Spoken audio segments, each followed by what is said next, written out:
Hi there, I'm Nancy Muir from Miles for Hips, and it is Hip Dysplasia Teen Week, and we have some really special guests today. This is the Swain family, Mary and Clint Swain, who are here to tell us about their experience being the parents of a child with hip dysplasia and going through this journey. So welcome. Thank you. And I'd love to just start very broadly, but just tell us about your family's hip dysplasia journey. Yeah, my name's Mary and this is my husband, Clint. Thank you for inviting us to interview. Alexis is our 8-year-old daughter that is on her journey with hip dysplasia. Her journey started out early, but then she wasn't diagnosed until late. She began early intervention PT when she was 14 months old for late walking, and then was extensively worked up at the Children's Hospital here in Colorado. She had like a lateral sway gait, so she just wasn't the most steady walker when she did start walking at 18 months old. And we kind of wondered what was going on, what underlying things were going on. And she went through an MRI of her brain. She went through genetic testing. She went through a multidisciplinary clinic, follow-ups with the neurologist, ENT, balance clinic. And then it wasn't until she was 6 years old that she had been playing with her brother and had a hard time walking, and we finally got the x-ray that told 1,000 words, with both of her femurs completely dislocated from the socket. That was mid-June of 2020, after me working in the hospital with COVID patients during the beginning of the pandemic. So it was just kind of one mic drop after another. You're not kidding. At that stage of our lives, we were just kind of stunned with her diagnosis. We were relieved to finally have answers. And then it just kind of opened up a whole gamut of emotions that we walked through. Just, denial, regret, just real sad that it took so long that for us to get answers for her after fighting insurance and fighting for her for so long. So, but we were really fortunate that our pediatrician connected us with Dr. Selberg. We spent about 3 weeks. We knew that time was not on her side, and so we needed to intervene surgically very quickly. So we spent 3 weeks of not sleeping and doing a lifetime of research, asking every question known to man that we could, and then asking more questions. And our surgeon was very kind and patient, answering all of our questions. We got other opinions, and then ultimately we decided on our surgeon. Alexis went through 2 bilateral pelvic osteotomies and femoral osteotomies with femoral shortening, and she had the adductor tendon lengthening procedure. That was in July was her first surgery. Her first surgery was 10 hours long. And then in August, the end of August, her second surgery was 12 hours long. She was in a hip spica cast. She was 6 at the time. So she was just in between kindergarten and first grade. And then with COVID changing the world, it was changing my husband's world, my world. And we kind of just walked through that chapter together as a family. Mm-hmm. You want to share a little bit about your journey after her surgeries, or? Yeah, so just days before her first surgery, I lost my job due to staffing cuts, and so became her full-time caregiver at home. The challenge of being a caregiver for a 6-year-old in a cast was, we really didn't know what to expect. But the things that we found we had to do was literally everything, because she couldn't roll herself over anytime that she needed to change a position or use the restroom. And so it was constant lifting and constant moving. We ended up moving her bedroom to our main level of our house, and then actually putting another bed in her bedroom so that one of us could be sleeping in there, because in the middle of the night, if she needed something, she couldn't do anything. So that was just, it was almost like going back to having a newborn in the house as far as the lack of sleep goes. In fact, I would say it was actually worse than having a newborn in the house. Yeah. And everything from feeding to changing position changes or bathroom duties, you were right there with her constantly. So we got to know each other very good months. And then as the summer progressed and we did more surgeries, eventually I became teacher as well from home with her, and so that she wouldn't fall behind. And it was And then you became her, and then you ended up going, when school opened up, he ended up becoming her paraprofessional. So he was hired to take care of her at school when she went back to school in a wheelchair. So you got to repeat the first grade. Yep. Wow. And I knew all the answers this time. Yeah. What an incredible journey. And where are you all at now? So we are almost 2 years post-surgery for the first time around. And Alexis got healthy hips, and she's running and jumping and doing all kinds of things that 8-year-olds should be able to do. She's still attending intense physical therapy twice a week. She's doing traditional physical therapy, and then we've also got her involved in TheraSwim. And both have just been really, really positive for her, and it have been challenging for her.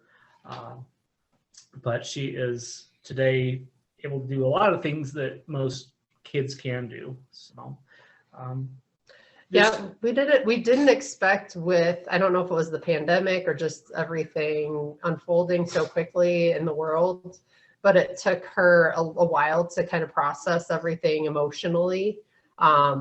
So that's kind of the next chapter of this for Alexis. She's done some play therapy. She's starting, it's like called Peaceful Pause. It's like animal therapy. Oh, great.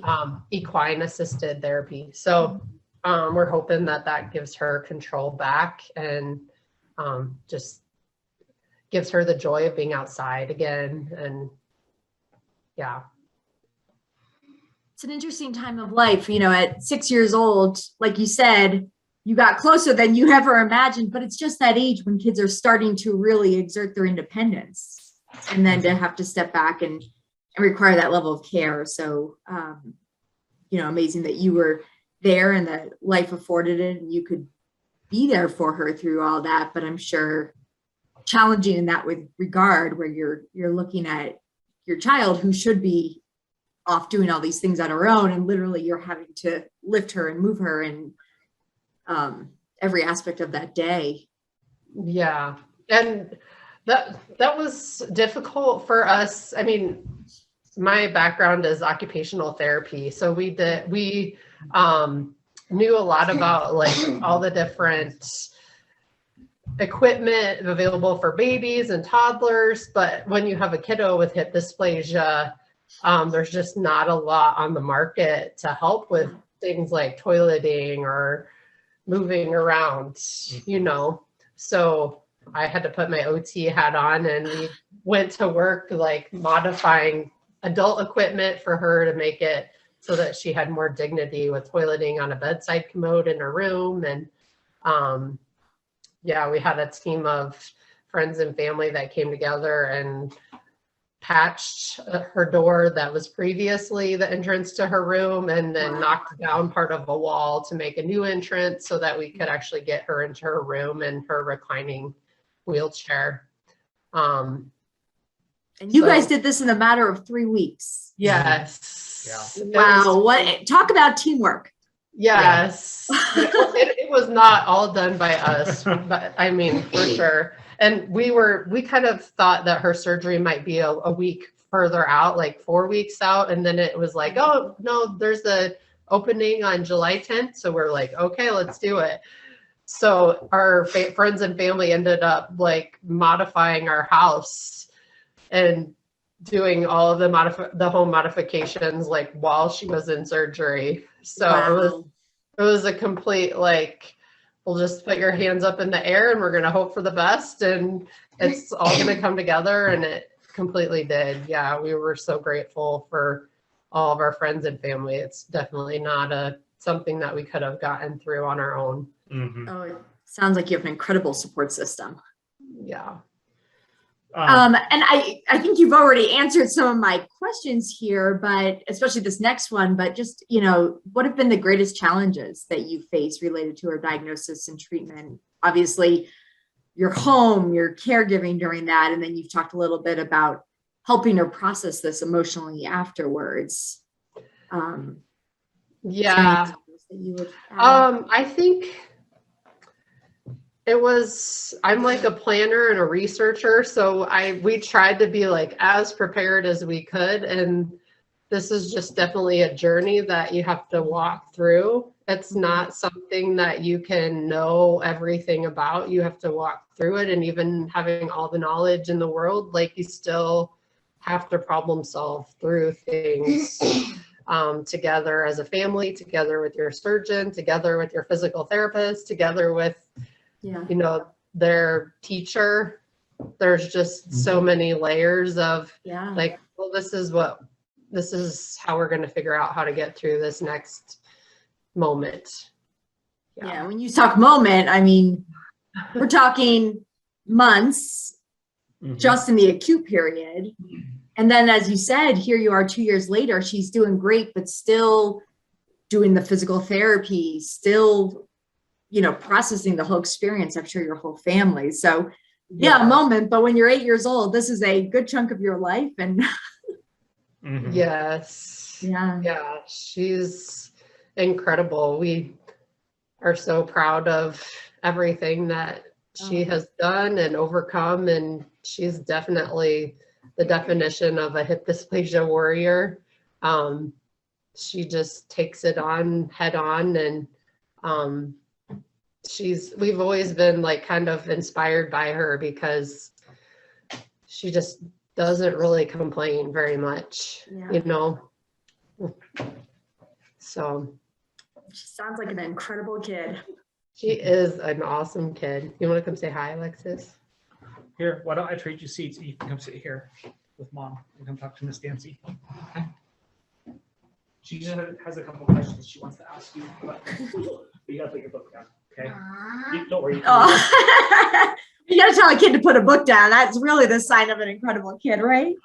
Gosh, yes. Hey, Alexis. Hi. You got to star in the school play, and now you're starring in our interview. So yeah. Yeah. Do you want to tell everybody a little bit about what it means to have hip dysplasia? Yeah. What does it What mean? does that mean? Or how does that feel? That means Well, let's not play chat here. Here, let's put that up there. Now you can just talk. You don't have to chat. that Okay. means means that that means bad casts that feel like lying in rocks. Casts that are lying in rocks. Yeah, that sounds pretty hard. What did you call them when you wore them? Rock pants. Yeah, she's Rock like pants. rock pants. Yeah. You know what? I've seen those casts before, and I think that's probably the best description ever. Yes. What kind of things were hard? Trying to get out of bed in the morning. Yeah. And move and brush and and carrying my lunch. Oh, yeah. Oh, I do bet After- that was hard. At when you school, started- you mean? Cause at school I had to I had to put my lunch on my lap and I had to use and so I could use my wheelchair. Oh, wow. It sounds like you got pretty creative and figured out a way to do it. Yeah, but it was hard. I believe that. Yeah, that sounds really, really hard when you can't use your legs to get around. What about, was there anything good about having the hip dysplasia? Not that much. No. You All like- that time getting to spend with mom and dad, not so fun? What about your special days when you have your follow-up appointments? Do you like those when you get to pick a restaurant? Yeah, Yeah. Oh, that sounds like fun. What's your favorite food? sushi. Oh my gosh. That's pretty special taste buds you've got. Well, that, you know what? There's always what we call a silver lining. There's always something good that comes out of tough situations and Yeah. tough times. And even if it's sushi, that's a pretty good thing.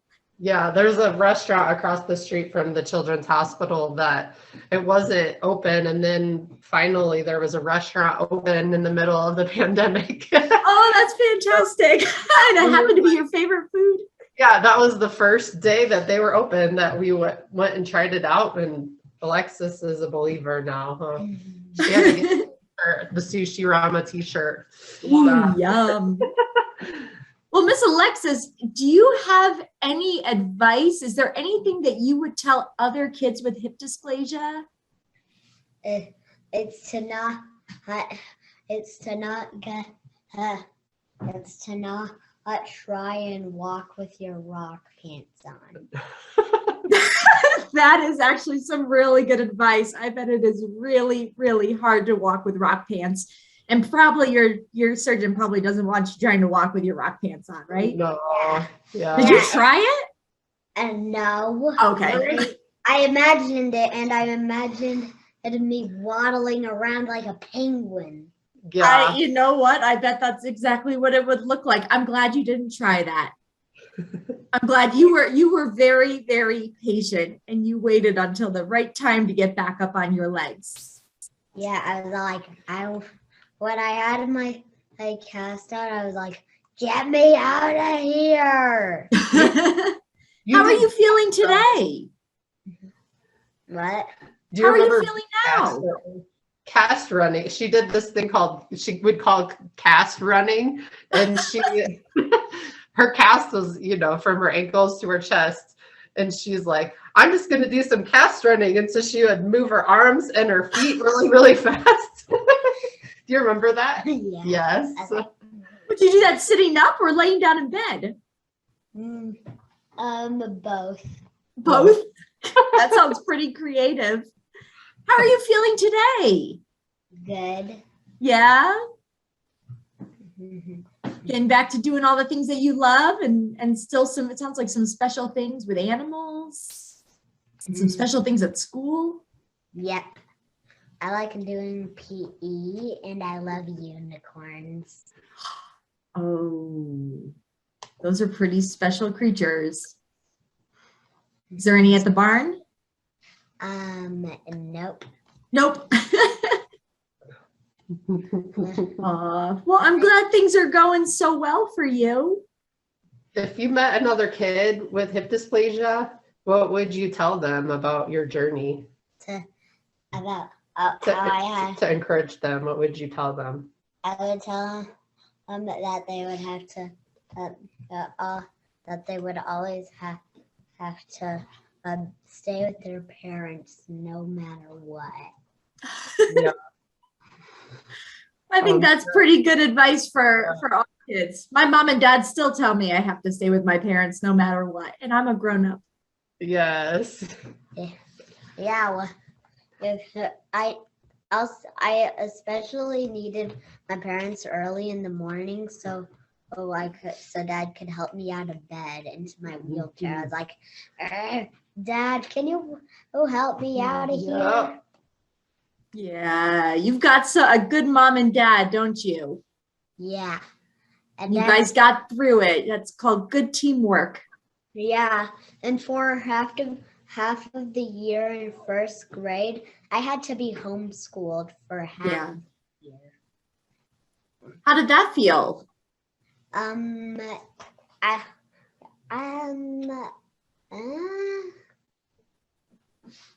Did you like it? What was your experience of homeschooling? It's a middle thumb, not thumbs up, not thumbs down, just in the middle. Yeah, Yeah. I would say that. What did you like about it? Well, I liked it because I could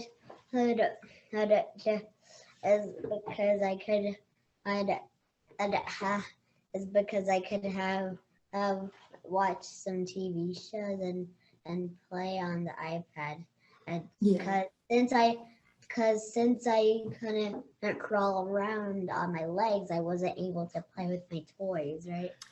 Oh, yeah. And I What was hard about going to doing homeschool? Or what didn't you like? I didn't like it because I couldn't go to recess, or I couldn't go to my friend's house. That is hard. That's really hard, but you're able to do all those things now? Yeah. Oh, that's fantastic. Well, I'm so glad you're doing so well. Is there anything else you think we should talk about or that you want to share with people? Nope. Nope, that's it? Mm-hmm. Should I ask Mom a few more questions? Yeah. Yeah. Yeah. Well, now that we know the advice Alexis would give, what advice would you give to parents of children with hip dysplasia? Let's see. I think just stick together. You need each other to get through it. And just be willing to change in the moment. Yeah. Don't make too many plans because things change. Alexis she ended up having like a rash in the middle of the summer. Mhm. So her surgery ended up changing.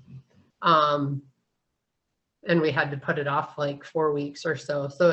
And everything was changing just because of the pandemic. So that was one thing that I think that we would just get through the moment and focus on getting through this moment and ask for help if you need help.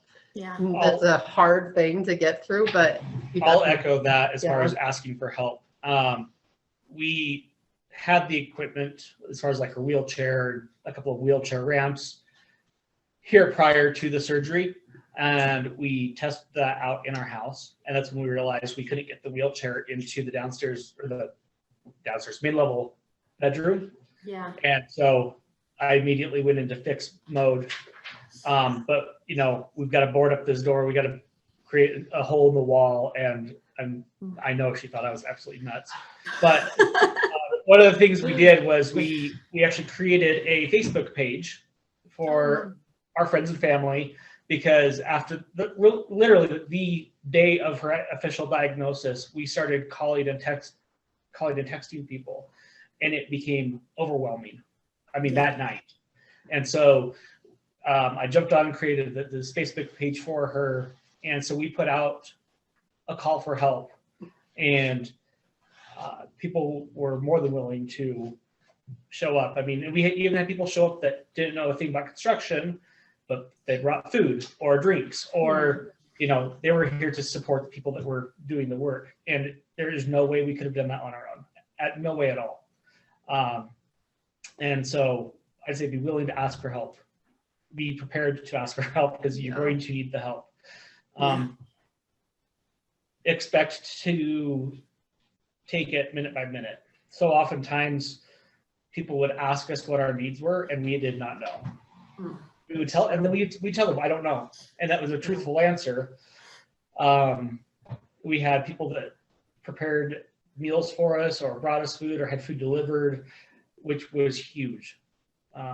Because it is so exhausting with a child this age when you are pouring every ounce of your energy into helping them, that you need that help. And COVID, of course, did not do anybody any favors. We couldn't really just let anybody in the world walk into our house because we had appointments and we couldn't risk getting a positive COVID test because that was a whole other domino effect of things. So it was hard. But yeah, my biggest thing I would say is ask for help, be willing to ask for help, get over your ego that you can do it on your own because you cannot do it on your own. It requires other people. And that took us a while to realize until we just realized we were in over our heads and things had to happen. Yeah. So. And it's a kind of to echo that it's a team effort. We also have another child, Daniel. He's 2 years younger than Alexis. So we found out very quickly that, you know, just on top of taking care of Alexis's needs, Daniel's needs looked different too. He felt sometimes, you know, kind of neglected or put off.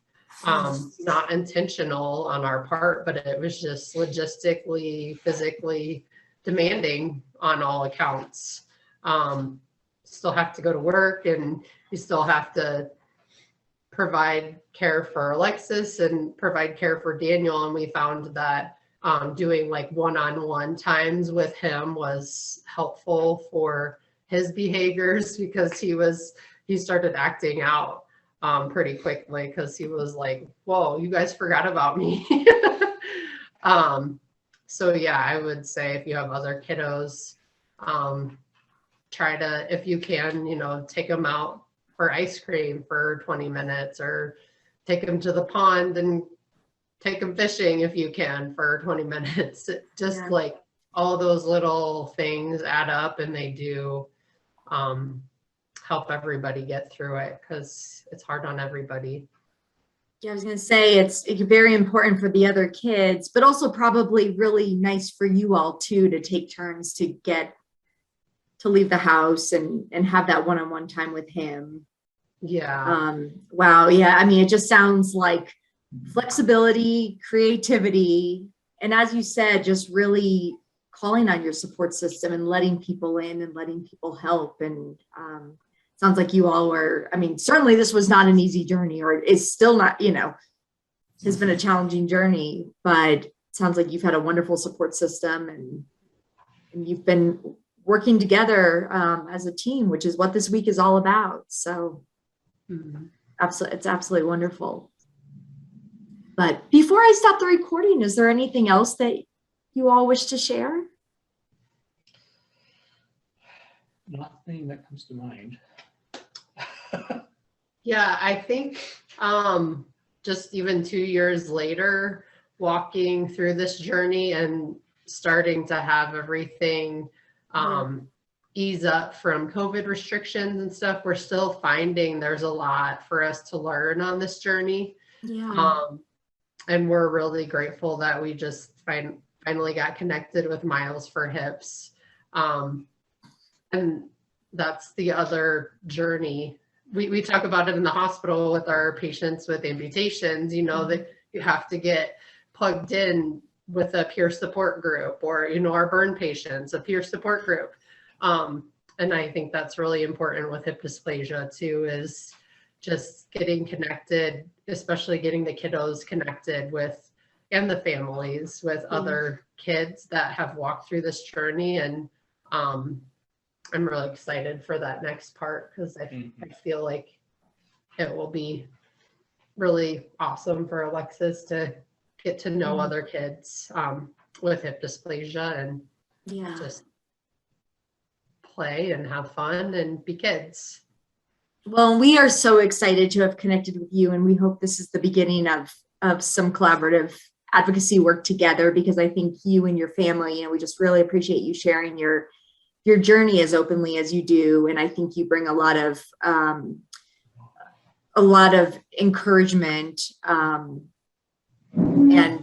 around what this looks like. And I think you bring a lot of expertise. I think that's something that Miles for Hips, we really value, the expertise of the family and the patients, and what we can all bring together along with the medical community and the advocacy agencies and the researchers and all the work that still needs to be done. So we are so glad to have you, and so appreciate you being with us today and sharing this. And I hope, I really think this is going to be valuable to other families, especially families who, like you said, you're in a unique position of having a child who's on the older side diagnosed with this. There's a lot out there, still not enough, but for babies and for adults, but this time and the challenges. So I think this is going to be really motivating for and encouraging for some other families out there and other kids. And so excited to have you all as advocates and Alexis joining us. So our youngest advocate yet. That's Yeah. awesome. Love it. Well, thank you so much. Thank you. Yes, thank you.